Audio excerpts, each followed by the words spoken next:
Welcome to healthy food kitchen. இன்றைக்கி நம்ம நூடுல்ஸில் cutlet செய்ய போகிறோம். அது எப்படி செய்கிறதுன்னு இப்போ பார்க்கலாம். எண்ணெயை குடிக்கவே இல்லை பாருங்கள், டிஷ்யூ பேப்பரில் எண்ணெயே இல்லை. எப்படி இருக்குன்னு பாருங்கள். இந்த அவுட்டர் லேயர் மட்டும் கனமாக இருக்கிற மாதிரி வச்சுக்கிட்டிங்கன்னா எண்ணெயை குடிக்காது. இப்போ எப்படி செய்கிறதுன்னு பார்க்கலாம். இப்போ கட்லெட்டுக்கு ஒரு பெரிய வெங்காயம் நறுக்கி வச்சுருக்கேன், மல்லித்தலை கொஞ்சம், இது வந்து மிளகாத்தூள் வந்து அரை டேபிள் ஸ்பூன் எடுத்திருக்கேன், மல்லித்தூள் அரை டேபிள் ஸ்பூன், பூண்டு ஒரு 4 பல்லு அல்லது 5 பல்லு வந்து நைஸாக நறுக்கி வச்சுக்கோங்க, இஞ்சி கொஞ்சம், உருளைக்கிழங்கு பாயில் பண்ணி வச்சுருக்கேன் 2 உருளைக்கிழங்கு, நூடுல்ஸ் ஒரு பேக்கெட்டும் அதுக்குள்ளே மசாலா பவுடரும், மஞ்சத்தூள், சோம்பு. இப்போ இதை வந்து நல்லா வேக வச்சு எடுத்துக்கிட்டுருவோம்.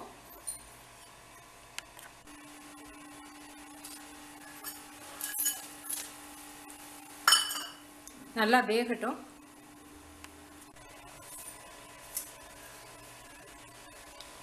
வெங்காயம், மல்லி, பூண்டு, இஞ்சி பவுடர், மல்லி பவுடரும் சில்லி பவுடரும்,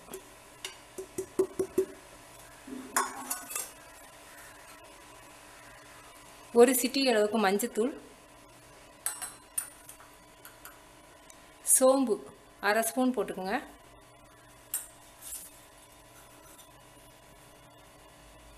உருளைக்கிழங்கு,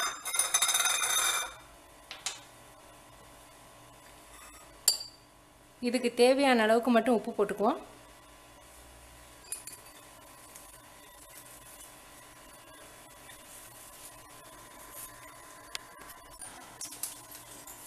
இப்போ நூடுல்ஸில் இருக்கக்கூடிய அந்த மசாலா பவுட்ரு,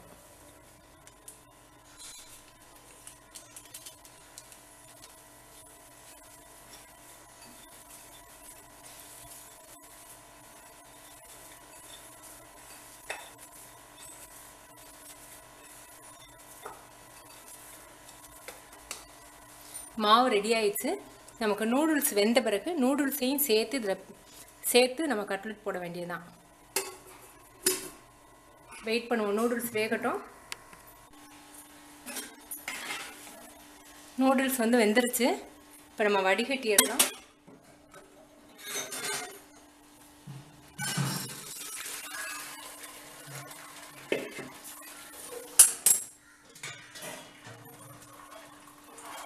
ஆறட்டும். வேக வச்சு நல்லா தண்ணியை எடுத்துருங்க. இதை வந்து ரொம்ப பிசைஞ்சிடாதீங்க, குழஞ்சி போயிடும்.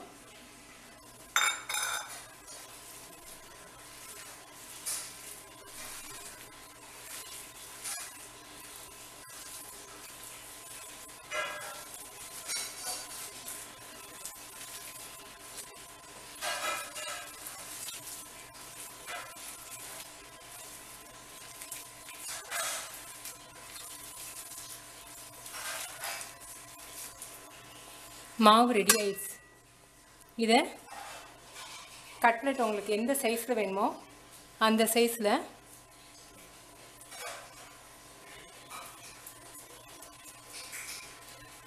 இந்த சைஸ்க்கு நம்ம எல்லாம் தட்டி வச்சுக்குவோம்.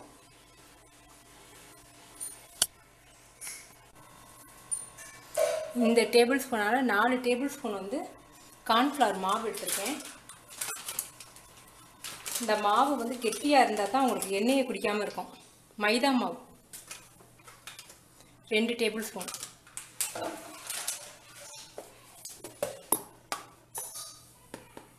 அரிசி மாவு 1 டேபிள் ஸ்பூன். அரிசி மாவு வேணும்னா நீங்கள் போட்டுக்கலாம், கொஞ்சம் கிறிஸ்பியாக இருக்குங்கிறதுனால நான் போடுறேன், கொஞ்சம் நல்லா இருக்குங்கிறதுனால. இதை நல்லா கரைச்சிக்குவோம். கொஞ்சம் கெட்டியாக கரைச்சிக்குங்க, தண்ணியாக போச்சுன்னா உங்களுக்கு கட்லெட் வந்து எண்ணெயை குடித்த மாதிரி ஆயிரும்.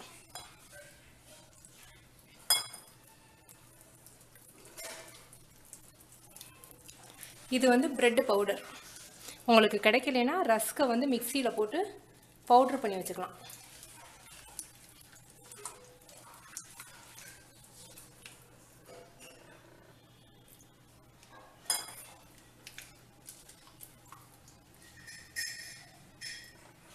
எப்படி இருக்குன்னு பாருங்கள். இந்த அளவுக்கு இருக்கணும்.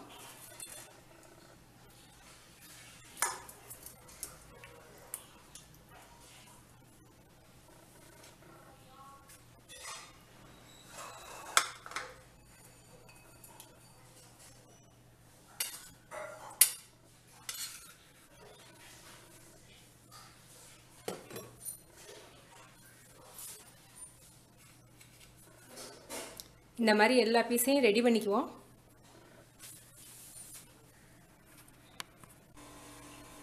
கட்லெட் ரெடி ஆயிடுச்சு.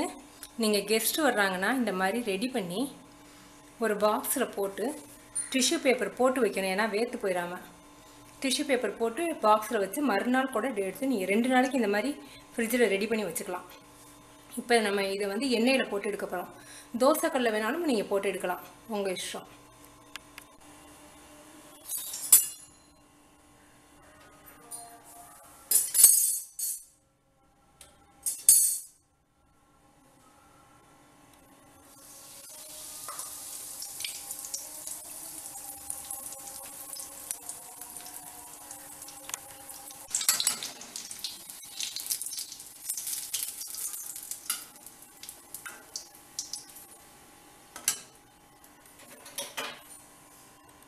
Cutlet ready. நீங்கள் செஞ்சு பார்த்துட்டு உங்கள் கமெண்ட்ஸ் எனக்கு சொல்லுங்கள். தேங்க்யூ.